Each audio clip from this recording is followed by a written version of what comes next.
Y con este tema, sin querer evitarlo, de Frank Quintero, iniciamos esta emisión hoy viernes. En Siempre Venezuela, Venezuela siempre es noticia, a través de este dial, el 1400 AM, La Voz de la Gran Colombia, de nuestras redes sociales oficiales. Síguenos en Facebook, en Siempre Venezuela Radio, en Instagram, @Siempre Venezuela Radio, y en Twitter, @Siempre Venezuela. En YouTube nos puedes conseguir como Siempre Venezuela y a través de nuestra página web www.siemprevenezuelaweb.com, www.siemprevenezuelaweb.com. En enlace con La Voz del Río Arauca, 1110 AM. Saludamos en el Control Master al señor Víctor Márquez y a Roberto Alexis Rojas. En las redes sociales a Alex Meneses y en la producción a Vanessa Chacón, Alan Peralta con registro nacional 0715 y quien les habla a Nancy Pacheco con registro nacional 0713 del Colegio Nacional de Periodistas Seccional Norte de Santander. Bienvenidos a esta primera ronda informativa en Siempre Venezuela, Venezuela es noticia.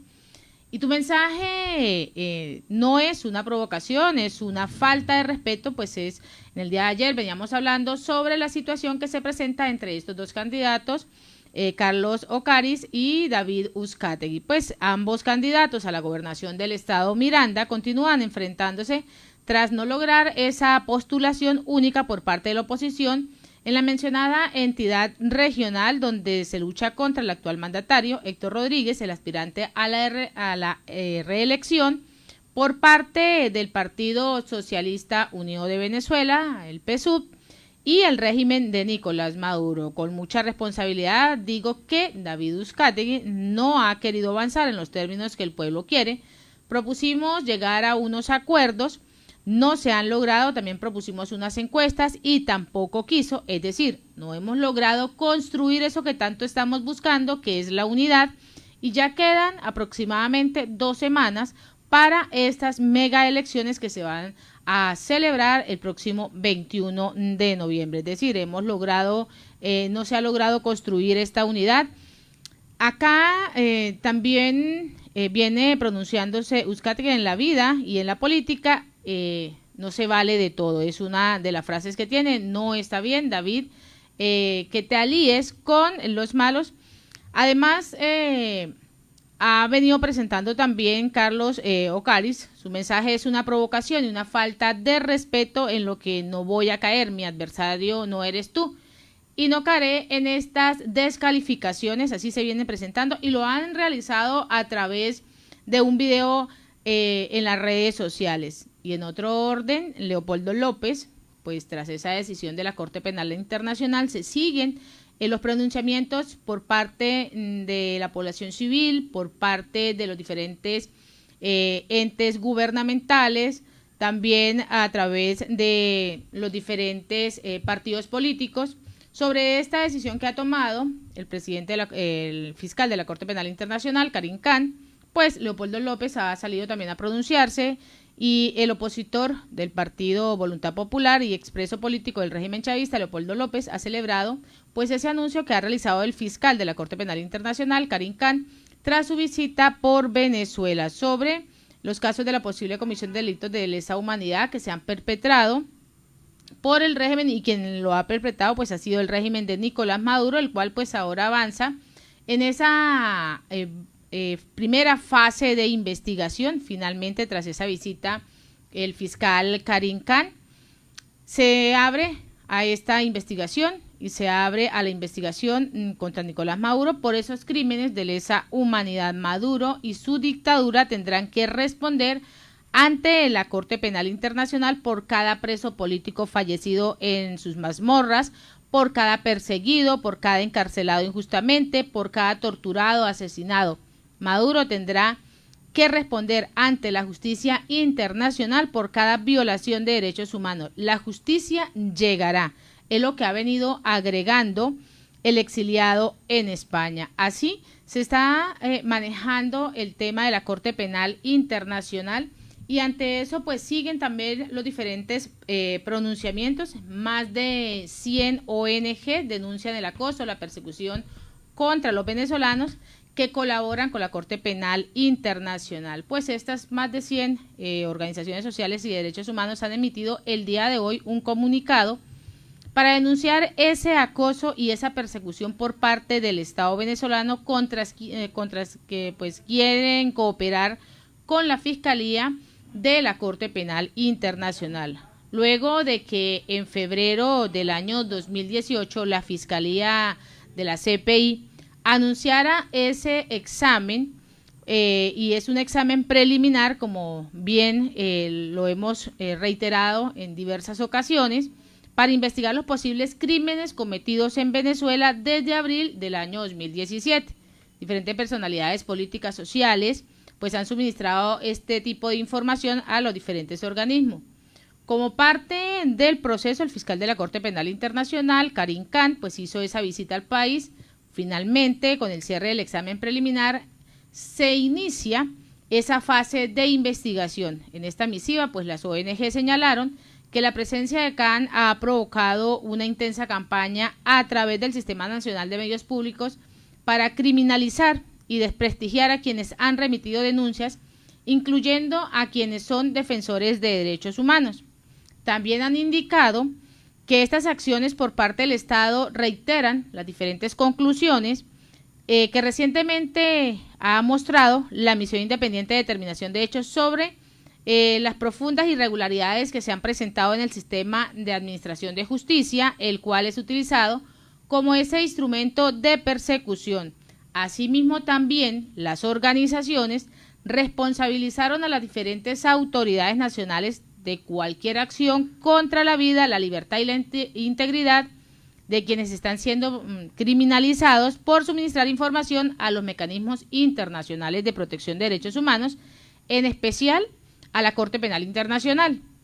Instamos al equipo de trabajo de la Fiscalía de la Corte Penal Internacional a que haga pues ese seguimiento de esas amenazas, de esas retaliaciones contra quienes colaboramos y quienes realizamos el día a día, lo que refleja pues el incumplimiento de las diferentes obligaciones emanadas del Estatuto de Roma, es lo que precisa este comunicado que han enviado estas más de 100 ONG para que se empiece a manejar todo el proceso en la Corte Penal, en este memorándum de entendimiento que fue firmado entre la Corte Penal, entre el fiscal Karim Khan y el gobierno de Nicolás Maduro, quien firma ese memorándum de entendimiento para poder empezar esa fase Venezuela 1 de investigación.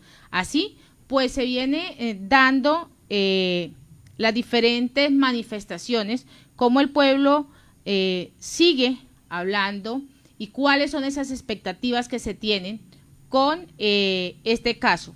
Es empezar nuevamente a retomar un hilo conductivo de esos violación sistemática de derechos humanos, esos casos de lesa humanidad, de cuáles son esos procesos que se deben llevar y buscar la equidad para poder llegar a ese consenso y que se haga de la mejor manera. Esto lo hablábamos ayer con Alan, que eso no se va a dar en 1, 2, 3 meses más, ni siquiera en 1 año o 2 años. Eso demora un largo periodo para corroborar ese tipo de investigaciones. Así se viene manejando toda esta entramada de corrupción, todo este problema sistemático de los derechos humanos en Venezuela y de esa investigación que se lleva a cabo.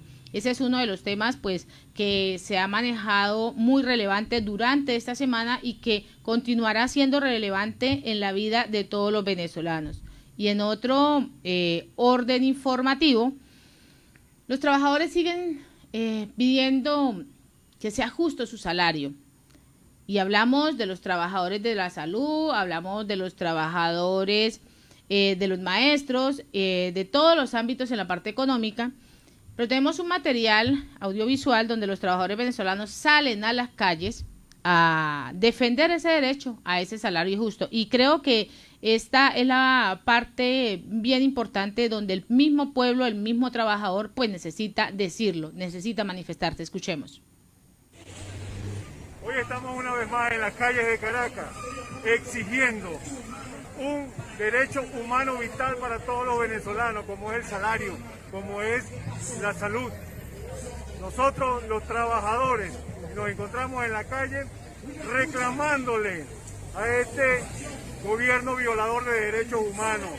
Hoy, aprovechando la visita del fiscal Karim Khan a Venezuela, queremos decirle venga y constate, señor Caricán, que la Corte Penal Internacional se dé cuenta que este es un régimen violador de derechos humanos, es un régimen que comete crímenes de lesa humanidad. Venimos a exigir que se nos restablezcan nuestros derechos humanos, venimos a exigir la libertad de todos los presos políticos en Venezuela.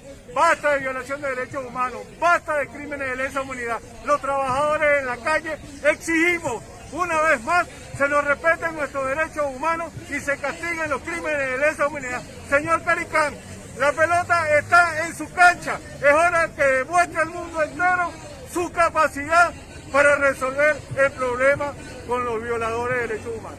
Esa es la parte importante donde cada uno está manifestándose. Le está diciendo al fiscal, a Karim Khan, bueno, es el momento de defender nuestros derechos, es el momento de mostrar cuál es ese poder que usted tiene, cómo es ese trabajo que usted está realizando y va a realizar para recobrar en Venezuela nuevamente la estabilidad de los derechos humanos, nuevamente castigar a quienes han cometido esos casos de lesa humanidad. Y es ahí donde está temblando más de uno del gobierno. Por eso se ha manifestado durante estos días y ayer realizaba muy enfáticamente Tarek William Saad que ellos no deben nada y que colocan a su disposición todo el material para que sea investigado. Lo mismo Diosdado Cabello, que quien nada debe, nada teme, es una de las palabras que ha dicho y de las frases que ha mostrado Diosdado Cabello. Aquí no debemos nada, quienes nos deben a nosotros sí tienen que pagarlo. Eso es lo que han venido ratificando durante estos días. Y sigue la suspensión y la suspensión de las diferentes audiencias. Ayer hablábamos que se suspendía también, era por quinta vez, que se suspendía esa audiencia de Javier Tarazona. Pues hoy se suspende la audiencia de los involucrados del asesinato del capitán Acosta Arévalo, la audiencia del juicio contra estos dos funcionarios de la Dirección General de Contrainteligencia Militar, acusados del asesinato del capitán Rafael Acosta Arévalo, fue suspendida. Así lo ha informado la Coalición de los Derechos Humanos y de la Democracia. Por este caso están siendo juzgados bajo los cargos de homicidio calificado, con alevosía y tortura, Ascanio Tarascanio Mejías y Steven Zárate Soto. El abogado Alonso Medina Roa, defensor de la familia del capitán Acosta Arévalo, ha informado en junio pasado que dentro de las acusaciones contra los funcionarios quedan pendientes la investigación de la cadena de mando involucrada en la muerte del capitán. Sin embargo, ese mismo mes el fiscal de Nicolás Maduro, Tarek William Saad, señaló que se había realizado una imputación y esta vez pues reconociendo la intencionalidad y el homicidio, además de ser intencional, de ser homicidio, también de la tortura de la cual fue víctima. Por varios días pues se desconoció el paradero del capitán. Su abogado informó la llegada el pasado 29 de junio a Arévalo, que presentaba signos de tortura y murió horas más tarde. Esta es de ese tipo de información que siempre se ha venido reiterando en el caso del capitán. El acta post-mortem pues señaló que el cuerpo de Rafael Acosta Arévalo presentaba 38 lesiones, todas vinculadas a la tortura. Esto es un caso de lesa humanidad de los cuales la Corte Penal Internacional tiene la obligación y está en la total obligación de investigar, así como más de uno de los casos que se han venido presentando hasta el momento y que están ahí recopilados y que están ahí guardados y que deben ser estudiados por la Corte Penal y que es lo que buscan los familiares de cada uno de quienes han perdido, de quienes han sido torturados. Esta es la situación que se viene presentando con el tema de la Corte Penal Internacional. Y el Consejo Nacional Electoral, el rector Roberto Picón, ha advertido que los aspirantes postulados a las elecciones regionales y locales, han sido suspendidos 17, que se celebran el próximo 21 de noviembre, pues han sido inhabilitados por la Contraloría General. En un mensaje en su cuenta en Twitter, el funcionario aseguró que desde mayo, cuando fueron nombrados los actuales rectores del CNE, pues han recibido 24 inhabilitaciones políticas, 17 de ellas correspondientes a ciudadanos que fueron postulados en los próximos comicios. Reiteramos que el uso indiscrecional de la inhabilitación para ejercer estos cargos públicos quebrantan primero los derechos políticos de todo ciudadano. La Constitución establece que solo pueden ser suspendidos tras una sentencia judicial firme, pues en los diferentes casos que esto lo venga determinando la ley, cosa que no ha sucedido, es lo que ha venido explicando Picón.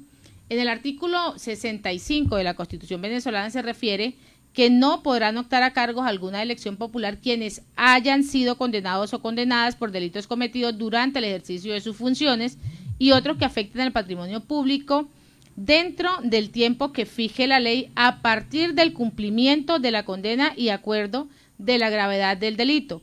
Además, también Picón ha venido subrayando la necesidad de solucionar al menos parcialmente el problema de la inhabilitación política de los diferentes candidatos postulados a estos comicios que se van a celebrar en 2 semanas, el próximo 21 de noviembre. Esta pues es la situación que se presenta hasta el momento con los comicios que se van a dar y pues esas inhabilitaciones, y dentro de esas inhabilitaciones se ha manifestado más de uno donde han dicho, bueno, no sabemos por qué nos están inhabilitando, cuál es ese problema que a última hora aparece la inhabilitación. Y en otro orden noticioso, médicos venezolanos pues continúan en riesgo a los 600 días de lo que llevamos de la pandemia del COVID-19.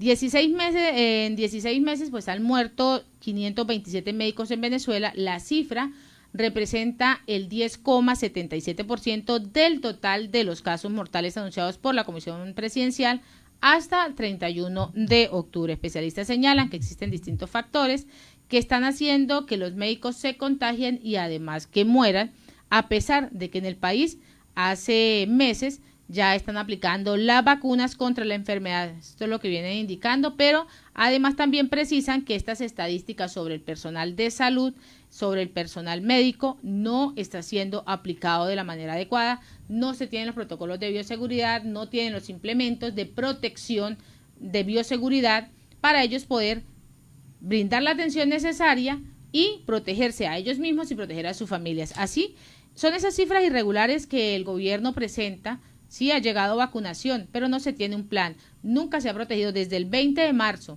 del año pasado, del 2020, a esta fecha, los médicos han sido víctimas de este gobierno indolente que no se ha medido y no le ha interesado absolutamente la salud de su pueblo. Y en Siempre Venezuela, Venezuela Siempre, vamos a una pausa comercial y musical. Ya regresamos. Bueno, ¿y qué tal? Soltero no tiene peo, y lo dice Vitico Castillo en ese ritmo de joropo recio, y dice el hombre, bueno, pero yo estoy feliz con mi soltería. Habrán otros que no. Seguimos acá en Venezuela Siempre, Siempre Venezuela, y la presidenta del Colegio de Enfermería del Distrito Capital, ¿me perdonas? Empezamos la segunda hora. Claro, yo te perdono, Alan. Empezamos la segunda hora de Venezuela Siempre, Siempre Venezuela. Dígale que ya está alegando por ahí Robinson Cárdenas, ya Alan no quiere saludar. Es que soltero no tiene peo, Robinson. Nancy, por favor. Seguimos en esta emisión de Siempre Venezuela, Venezuela Siempre es Noticia, a través de este dial, el 1400 AM, La Voz de la Gran Colombia, de nuestras redes sociales oficiales en Facebook, Instagram, Twitter, en YouTube, en la página web www.siemprevenezuelaweb.com, en enlace con La Voz del Río Arauca 1110 AM y en esta segunda hora se incorpora Radio Delfín 1060 AM. Saludamos a Robinson Cárdenas, a nuestro corresponsal Carlos Uzcategui y a toda esa amable audiencia que está ahí, pegadita. Continuamos ahora sí, Alan. Ahora sí, la presidenta del Colegio de Enfermerías de Enfermería del Distrito Capital, Ana Rosario Contreras, resaltó cómo el gremio ha levantado su voz para exigir condiciones de trabajo decentes en el país. La líder gremial señaló que en los centros hospitalarios de Venezuela se necesita insumos, equipos, agua, luz, alimentación y salarios dignos. Nuestra voz no ha sido escuchada. Hoy en los centros de salud el poco personal que queda está sometido a una sobrecarga laboral, tratando de dar una mínima atención a las personas, tratando de resolver dentro de lo que se puede por la precariedad, acotó Contreras en un mensaje divulgado a través de su red social. En este sentido, explicó que los médicos y el personal de enfermería se encuentran estresados por esta sobrecarga laboral, extenuados por largas jornadas de trabajo, haciendo malabarismo para salvar vidas y caminando largos trechos porque el salario no alcanza para el transporte. No obstante, la sindicalista señaló que entienden la desesperación que genera ver a un familiar enfermo y no encontrar atención inmediata. Sin embargo, se preguntó, ¿cómo le damos si no nos dotan con lo requerido? Es injusto que los tribunales populares nos descalifiquen públicamente sin conocer la certeza de los hechos. Exigir la garantía de recibir una atención hospitalaria de calidad no es solo responsabilidad de los trabajadores de la salud, es también de los usuarios. Todos somos potenciales pacientes. Antes de judicializarnos, preguntemos, ¿quién es el responsable de garantizar la salud? Y tiene razón, o sea, no son responsables los médicos ni los enfermeros si el hospital se está cayendo, si no hay insumos, si no hay personal, si hay sobrecarga de trabajo y encima de eso les pagan mal. Por favor. Y ante eso hemos venido hablando, en el primer segmento hablábamos sobre ese reclamo que vienen realizando los trabajadores por la defensa de esos salarios justos, y es lo que está diciendo la jefe de enfermeras, pero también los jubilados y pensionados, pues exigen ese trato que es y debe ser digno por los años de labores que ellos entregaron a las diferentes empresas, y eso se lo exigen al régimen de facto de Nicolás Maduro. Vamos a escuchar. Venezolanos, nos encontramos frente al Ministerio Público denunciando la violación de derechos humanos consistente que tiene el gobierno de Nicolás Maduro en contra de todo el ciudadano decente y de todo el ciudadano de a pie. Hoy estamos protestando por el derecho a la vida, por el derecho a la salud, a los servicios básicos. Estamos en la calle por los trabajadores presos, en nombre de las víctimas que hoy se encuentran presas por un gobierno que no le interesa que se proteste en la calle. Nicolás Maduro, el gran responsable de la violación de derechos humanos a todos los venezolanos. Estamos en la calle por los 7 millones de personas que hoy se encuentran afuera, corriendo, huyendo del hambre, huyendo por no tener salud, por no tener calidad de vida.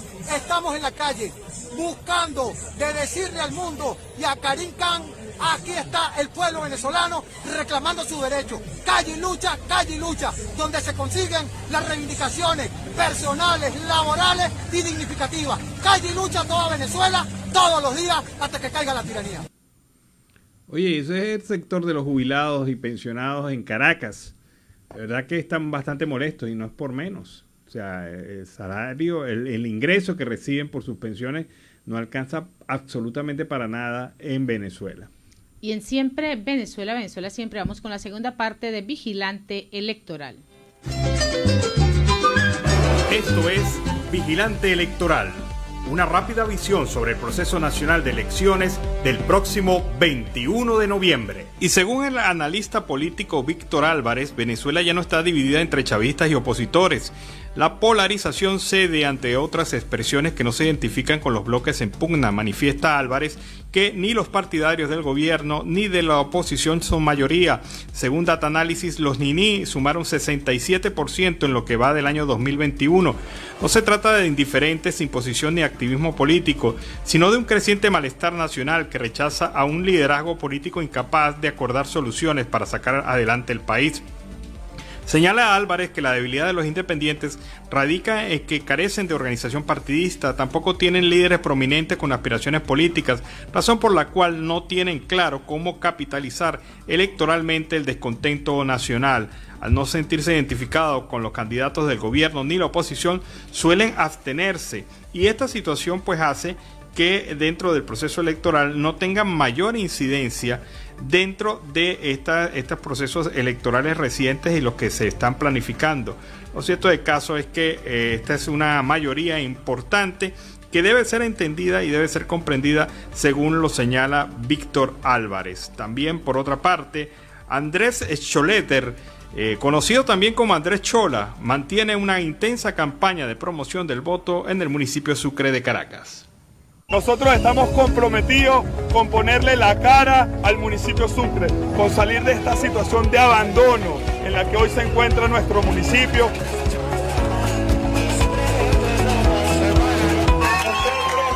estamos levantando el pecho y estamos dando la cara. Estamos dando la cara por nuestro municipio. Estamos dando la cara por la situación tan nefasta que estamos viviendo. para recuperar Sucre, para recuperar Miranda, para sacar el municipio. Hasta que el 21 de noviembre logremos el cambio que el municipio de Sucre necesita. Seguimos adelante dándole chola al cambio. Bueno, también el candidato a la alcaldía de Libertador en la ciudad de Caracas, Tomás Guanipa, afirma que ya no existen zonas prohibidas para la oposición, recordando que hace algunos años habían zonas en donde no se podía realizar campaña electoral a favor de la oposición porque se encontraban tomadas por partidarios violentos del chavismo.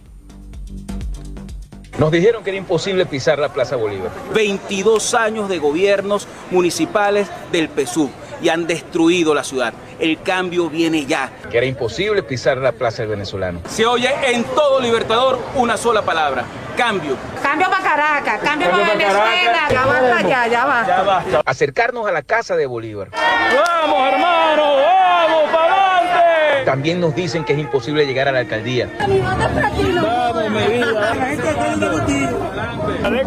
Ahora estamos con usted, acuérdate de eso. Bueno, vamos todos. Que gane San Meléndez. No, pero con tu voto llegaremos y cambiaremos a Caracas. Y José Manuel Olivares, candidato a la gobernación del estado Vargas, afirma que hoy existen las más garantías para el proceso electoral, lo que permite darle una suficiente validación al voto y así fomentar la participación popular en estas elecciones del 21 de noviembre. No me pida que deje de luchar por condiciones y un camino para lograr el cambio político y la reconciliación de todos los venezolanos. Ahí pasamos a un tema de que tenemos un nuevo CNE, tenemos 2 rectores. Este viernes me voy a reunir con la misión de observación electoral de la Comunidad Europea. Estuvieron con nuestro arranque de campaña espectacular en Castelamar y en la Zulet. Están eliminados los puntos rojos. No hay manera que nos hagan fraude. Ya tenemos el padrón electoral. Y es una manera de reconocer nuestros errores, de brindar confianza y de encontrarle utilidad a esta lucha. La propaganda electoral tiene normativas específicas que deben ser respetadas por todos los actores de cara a las elecciones del 21 de noviembre. Por unanimidad de los rectores del CNE han acordado establecer regulaciones específicas de acuerdo al Reglamento General de la Ley. Conforme a lo establecido en el artículo 71, la Ley Orgánica de Procesos Electorales forma parte de las regulaciones de los candidatos, candidatas, organizaciones con fines políticos y organizaciones indígenas participantes. Y esto fue Vigilante Electoral, una rápida visión sobre el proceso nacional de elecciones del próximo 21 de noviembre. Bueno, y después de este paneo del tema electoral, vamos a escuchar a nuestro compañero Carlos Uzcategui, el Miura, desde La Guajira Binacional. Saludos cordiales, una feliz tarde para todos, ya en el comienzo del Happy Weekend. Carlos Uzcategui, el Miura para el programa Siempre Venezuela, Venezuela Siempre. Como siempre, un saludo cordial a mis buenos amigos Alan Peralta, Nancy Pacheco y a ese gran equipo de producción. Con las noticias del Cesar, el Magdalena, la costa Caribe, la costa Atlántica y la Guajira. Bolívar, Caribe, el DADIS anunció reapertura del Hospital El Pozón de Cartagena de India. Producción de gas en Colombia registró un incremento del 2% durante septiembre del 2021.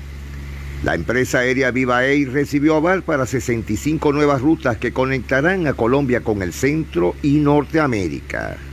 La empresa Aire instala transformador de potencia en la subestación de Atonuevo en La Guajira. Con una inversión de 3.177 millones de pesos, la empresa privada Aire instaló un segundo transformador de potencia y un equipo de telecontrol en la subestación Atonuevo que fortalecerá la prestación de servicio en la zona urbana y rural del municipio.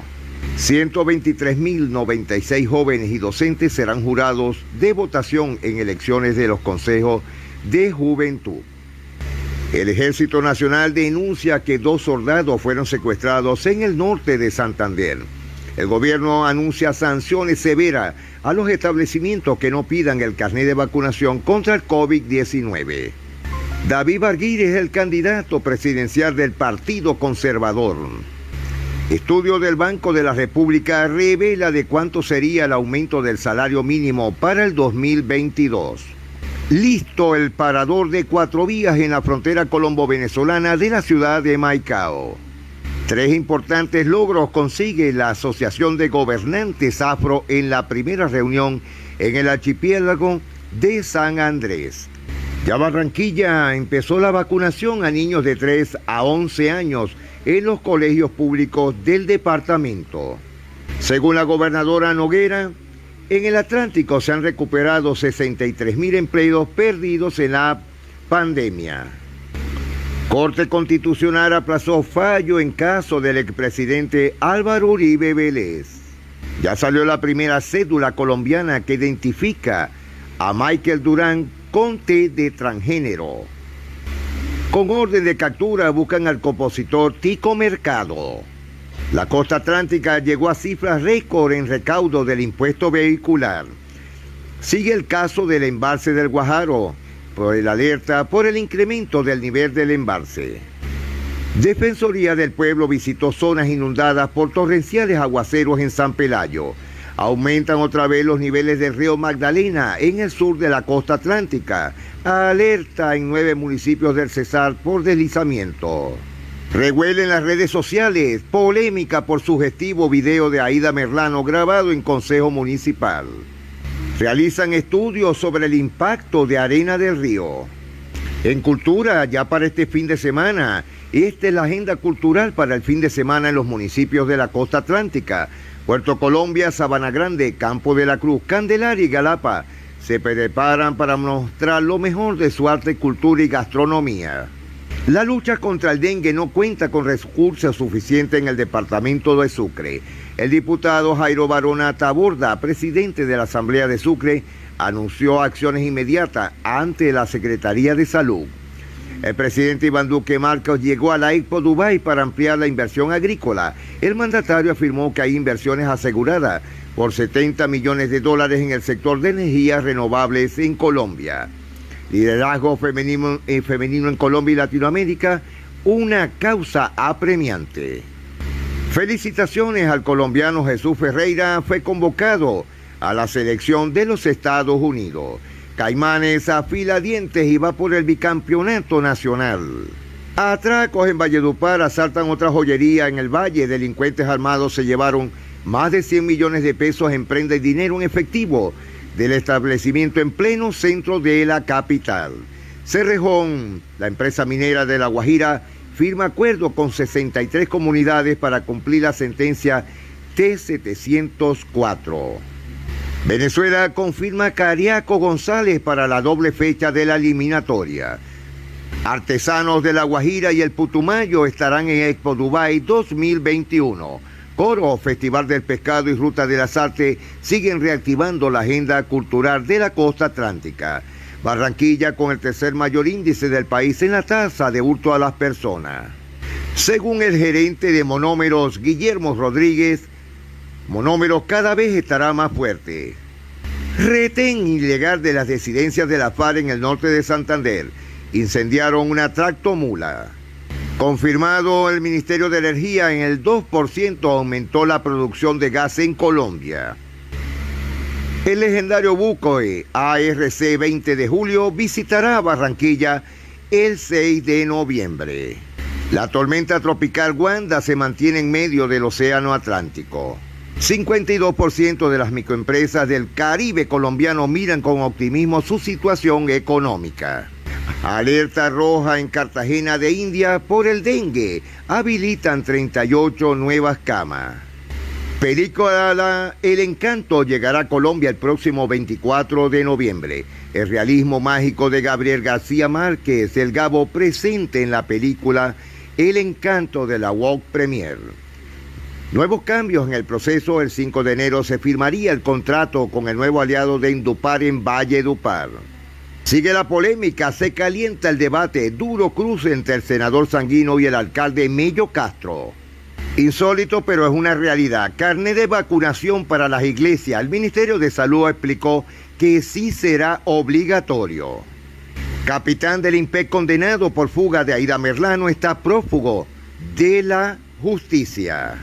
El carbón colombiano del Cesar y La Guajira ampliaría su mercado en Asia a 3 nuevos países. El 11 de noviembre sale la nueva producción de Poncho Zuleta. A través de sus redes sociales, El Pulmón de Oro compartió la carátula de su nuevo álbum que titulará El Juglar y el Rey de Reyes.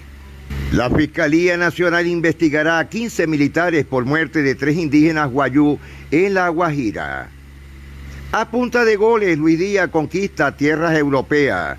Comunidad de institución educativa indignada refutó las declaraciones del alcalde de Fonseca. Líderes buscan audiencia y mesas técnicas con el gobernador de La Guajira para impulsar proyectos de Maicao. Fuertes aguaceros en los municipios del sur de La Guajira desde las 2 de la tarde del día jueves hasta las 7 de la noche. Varios corregimientos están en este momento padeciendo el servicio de energía eléctrica y por supuesto cero comunicación con las alcaldías. El Instituto Nacional de Salud informó que en el país la variante Delta del nuevo coronavirus circula en 26 de los 32 departamentos. Según el último reporte de vigilancia genómica, Delta catalogada como de preocupación porque se considera hasta el doble más transmisible. En el Magdalena llegó.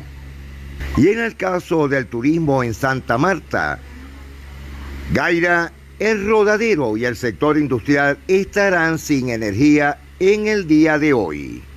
Próximo 11 de noviembre vence el plazo para que microempresarios se postulen al subsidio de nómina. Señores, nos estamos despidiendo. Les deseo un feliz happy weekend. Y por supuesto, 1000 bendiciones para todos ustedes. Desde el departamento de La Guajira, para el programa Siempre Venezuela, Venezuela Siempre, Carlos Uzcategui, El Miura. Un abrazo para todos. Bueno, y fue el reporte de Carlos Uzcategui desde La Guajira Binacional. Con este reporte nos vamos a la pausa comercial y musical del momento y al regreso seguimos acá en Venezuela Siempre, Siempre Venezuela. Bueno, ¿qué tal este tema? Bastante sabrosito y un ritmo más bachata, ¿no? Más bachata. El Loco Paranoico, está la voz de Silvestre Dangond y Alquilados, que se ha dado a la tarea de hacer unos dúos muy buenos, muy sabrosos con colombianos y otros artistas de varias nacionalidades para darle un nuevo sentido a la música. De verdad que esos dúos han resultado ser muy buenos. Y lo que no es bueno es esto. La organización Convite, que promueve los derechos sociales, alertó que hay un aumento muy sensible y significativo de enfermedades transmisibles como la hepatitis, la meningitis en los estados Zulia y Táchira, regiones fronterizas con Colombia. El estudio que realizó la ONG y difundió en un comunicado se realizó entre el 1 y el 28 de agosto en los estados Anzoátegui, Apure, Guárico, Mérida, Sucre, Zulia, Táchira y Delta Amacuro, además de Caracas.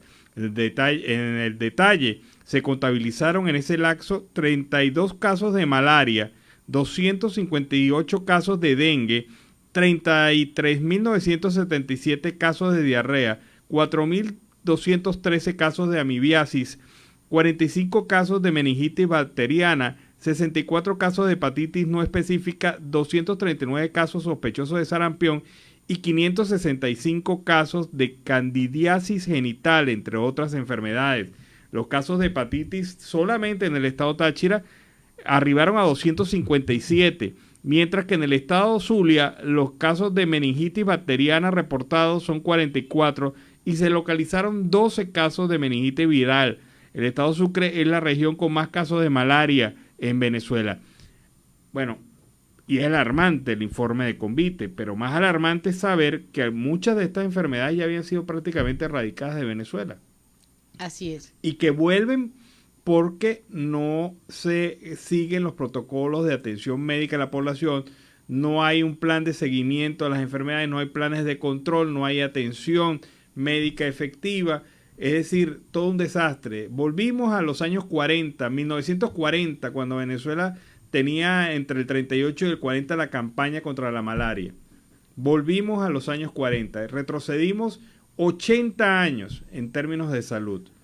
Y todavía estos caraduras piensan decirle al pueblo que voten por ellos, definitivamente. Y en términos de salud, Alan y audiencia, vamos a escuchar a Molly de la Sota, hermana del preso político militar Luis de la Sota, quien exige pronta atención en la salud en este caso. Vamos a escuchar. Luis de la Sota y soy hermana del preso político militar, capitán de navío Luis de la Sota, a quien mantienen en detención preventiva sin juicio desde hace más de 3 años. Está bajo la custodia de la Dirección de Contrainteligencia Militar llamada DGCIN en Fuerte Tiuna. El caso de mi hermano está en el Tribunal Militar Primero de Control con el juez Leonard Pereira, a quien hemos solicitado un traslado médico urgente de mi hermano y esto no ha sido posible. Desde hace meses presenta vértigos que le han producido desmayos y necesita una tomografía urgente.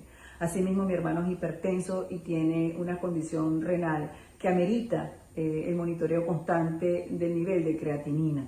Mi hermano desde la semana pasada está presentando dolores estomacales y se está quejando de tener reflujo y tiene una inflamación abdominal. Un médico del Hospital Militar Vicente Salias fue a visitarlo la semana pasada para chequearlo. Sin embargo, no llevó tensiómetro y mi hermano fue fotografiado bajo la simulación de una atención médica. Y digo simulación porque el médico no le mandó ni tratamiento, ni mandó una orden para ser trasladado en el Hospital Militar como lo amerita. Solicito tu apoyo para denunciar este hecho de que se le está negando el derecho a la salud a mi hermano y yo temo por la vida de él, puesto que durante estos más de 3 años ha sido confinado, tiene 41 meses de confinamiento, restricciones de luz del sol, restricciones de actividades recreativas, deportivas, y yo siento que en algún momento mi hermano se puede agravar más de lo que está. Muchas gracias por esta denuncia. Bueno, es la situación que padecen casi todos los presos políticos en Venezuela, y los militares han sufrido más, han sido más duramente castigados por el régimen. Y en Siempre Venezuela, Venezuela Siempre, vamos con el segundo reporte de nuestro corresponsal Oliver Luyano, el amigo de todos.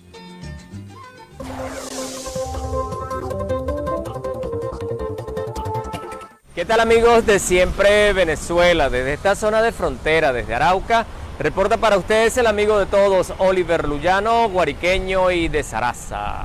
Mis amigos, seguimos conociendo más historias de nuestros hermanos venezolanos en esta zona de frontera, que como hemos dicho siempre, estas historias nos ayudan para motivar a otros hermanos y también para presentar la realidad que nos ha tocado vivir en esta zona de frontera. Estoy con Francelis.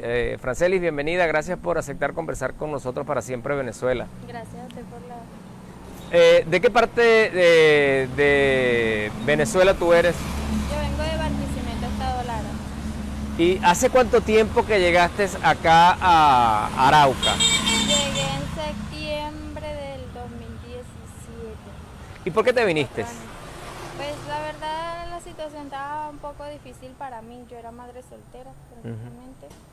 Y pues tuve el impulso de venir porque de verdad no quería salir de allá, pero un muchacho trabajaba para acá y anteriormente había trabajado con él y le pedí que me trajera y eso, y entonces pues llegué acá, pero sin embargo él se devolvió y no supe cómo, yo no tenía celular ni nada y pues... ¿No supiste más de él? Sí, no supe más, pero sin embargo pues acá me tendieron la mano. ¿Y allá en Venezuela a qué te dedicabas? En Venezuela era distribuidora, algo así de productos de Avon. Ajá. Distribuía los catálogos y eso, y llevaba el control de varias personas, varias mujeres que también vendían, y yo les metía pedidos. Como coordinadora de sí. venta. ¿Y qué te hizo tomar la decisión? ¿Y te costó tomar la decisión de salir? Me costó mucho, sí, porque tuve que... Pues yo vine preparada porque yo dije, voy a buscar otra opción de vida. Entonces dejé a la bebé, la tenía no recuerdo, como 6 añitos, tenía la niña y el varón tenía como 10. Pues la dejé allá con la abuela paterna, sí, y al varoncito con mi mamá. Y entonces pues me decidí a venir a buscar otro futuro. ¿Y qué sentiste cuando ese compañero que te invitó, que te trajo, te dejó prácticamente abandonada? ¿Cómo te sentiste? Sentí muchísimo miedo. ¿Sí? Mucho miedo, o sea, yo ¿y ahora qué hago? Y fue que encontré a otro compañero de nosotros, yo pues anterior a eso trabajaba con panqués, se llama una bolsa de chuchería. Y entonces pues yo también allá en Venezuela. Sí, yo también las dejaba de casa a casa y ellos dos eran mis compañeros. Entonces pues y lo conseguiste aquí como conseguiste un ángel, ¿no? Yo dije, sí, Dios se encarga de todo, ¿para qué? Y bueno, lo puso a él y él se estaba hospedando con una señora que colombiana y lo ayudaba a él y también me dejó quedarme en su casa ese O sea que cuando tú llegaste, cuando esa persona se fue, tú quedaste sin residencia, ¿dónde? Sin residencia, nada, sin plata, mejor dicho, quedé así. ¿Y pasaste algunos días? No, esa señora me tendió la mano ese día y como mi amigo ya tenía tiempísimo aquí, él me tendió la mano, él me tendió la mano y empecé a trabajar con él, empezaba a trabajar a él. Él vendía también cosas acá y andábamos casa a casa, entonces él me pagaba como el hospedaje. Y después conseguí trabajo en una zapatería.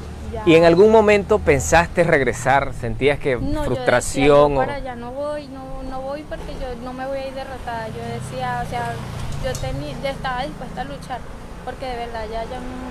¿Y cómo es ese sentimiento, o sea, no irme derrotado? ¿Cómo se llena de valor la gente para no irse? ¿Cómo te llenaste de valor? ¿En qué pensabas?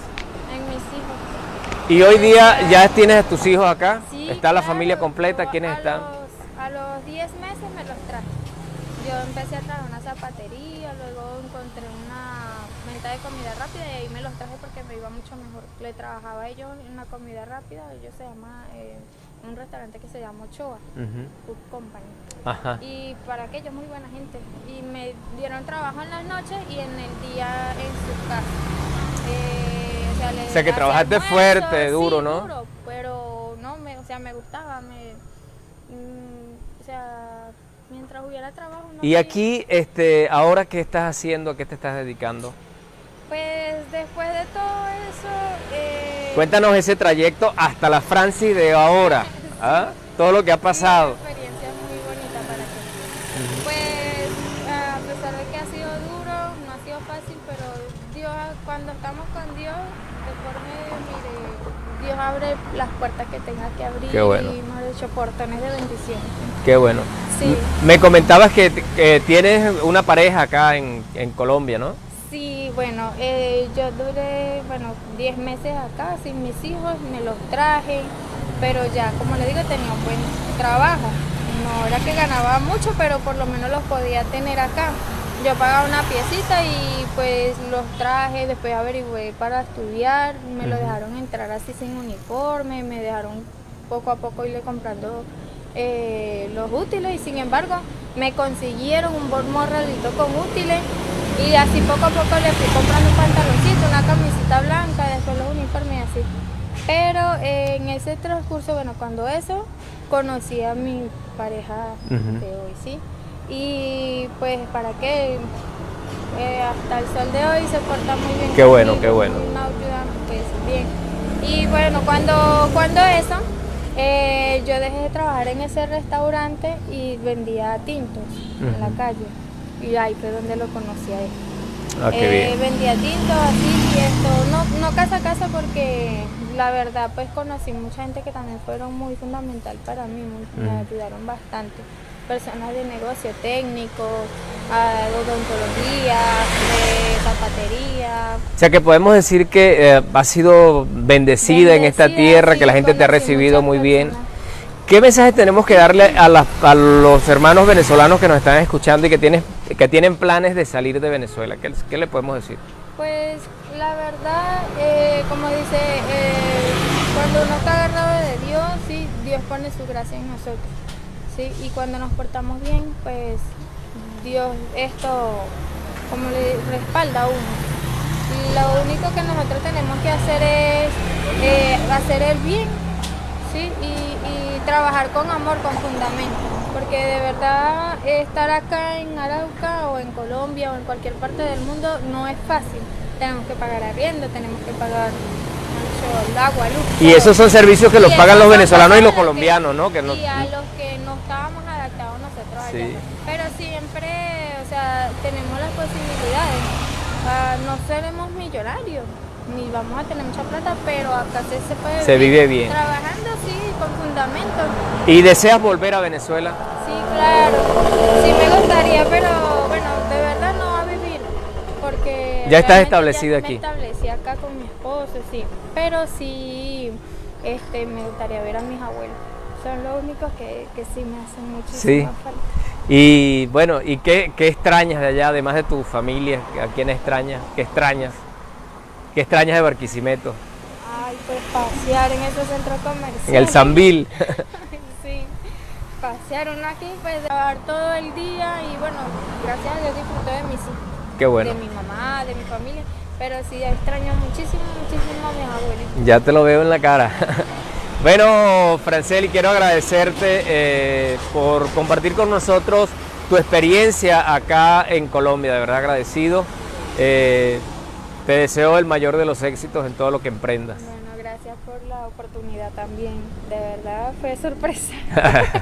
Mis amigos, una historia más y de verdad que nos toca las fibras del corazón, ver cómo la gente cuando habla de sus afectos y de lo que extraña de Venezuela, su cara lo dice todo.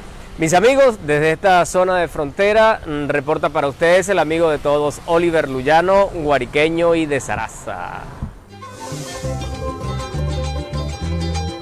Bueno, y se nota que ha progresado, ha logrado alcanzar algunas metas que se había fijado y sobre todo que sigue avanzando. De verdad que sí, son buenas noticias, buenas entrevistas estas que realiza Oliver con la gente en la calle, con esta gente que de alguna manera pues no es visible para muchos, pero nosotros hemos tratado de hacer visible esta migración. No son los dirigentes ni los políticos, es gente común y corriente, así como nosotros, que viene haciendo su vida como migrante. Y bueno, hay una noticia que es significativa. Aparentemente la Fuerza Armada Nacional no tiene el número de contingente para atender el Plan República. El Plan República es el plan que se activa cada vez que hay elecciones en Venezuela. ¿Y qué hacen los militares? Pues resguardar, esa es la función que tienen, resguardar los centros electorales y evitar que haya algún problema o algún tipo de situación que pudiera ocurrir allí. Pero en esta oportunidad se nota que hay deserción, no hay... La gente no quiere ir a la Fuerza Armada Nacional. Y vean ustedes, este es un video de una reunión con un grupo de reservistas. Vamos a escuchar los comentarios y la acción del militar que trata de convencerles a todos de que asistan y que se incorporen también a el Plan República. Veamos. Sabe que los estamos convocando para escucharlos, hablar con ustedes y que los llamemos a ustedes a participar otra vez, a entrenarse como militares, a que me apoyen en las elecciones ahorita, a que los que quieran participar los uniformo y vamos para adelante, pues. Vamos para adelante, y es una de las formas de que se van a conocer, sí. Se van a conocer, los uniformes vamos para adelante, te cortas el pelo ahí así como yo porque te veas mejor, ¿viste? Y después de las elecciones te lo dejas crecer, pues ¿qué vas a hacer? Una peluca.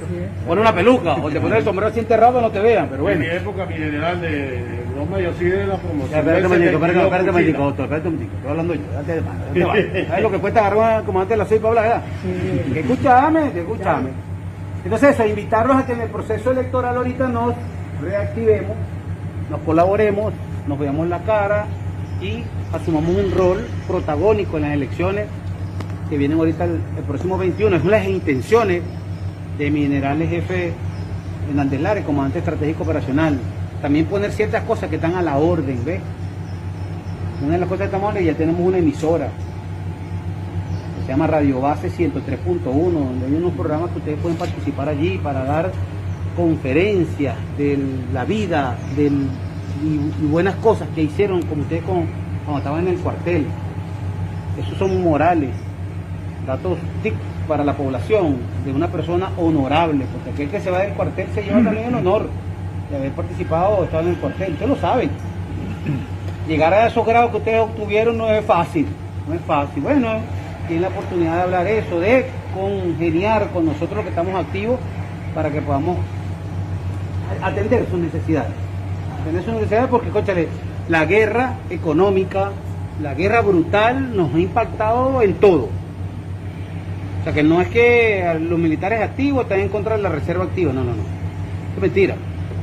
Eso es mentira.